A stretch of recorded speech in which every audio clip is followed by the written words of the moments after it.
नमस्कार. आज बॉम्बे हायकोर्टाने महाराष्ट्र सरकारला एक मोठा दणका दिला आहे आणि आपण सगळ्यांनी त्यासाठी बॉम्बे हायकोर्टचे आभार मानले पाहिजे. कारण निर्णयच तसा होता. प्रश्न असा होता की महाराष्ट्र सरकारने फेब्रुवारीमध्ये एक अध्यादेश काढला होता ज्याच्यामध्ये असं सांगण्यात आलं की कुठलीही गव्हर्मेंट स्कूल किंवा प्रायव्हेट स्कूल ह्याच्या 1 किलोमीटर रेडियसमध्ये जर कुठले गव्हर्मेंट स्कूल असेल तर त्या प्रायव्हेट स्कूलला RTचा कायदा लागू होणार नाही.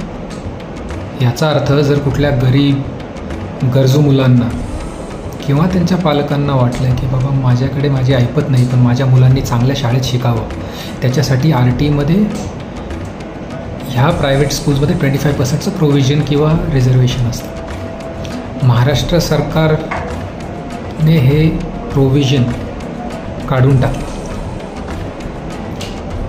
त्यांचं म्हणणं असं होतं की ह्याच्यामुळे सरकारी शाळेंवरती इम्पॅक्ट होतो, मुलं सरकारी शाळेत येत नाहीत.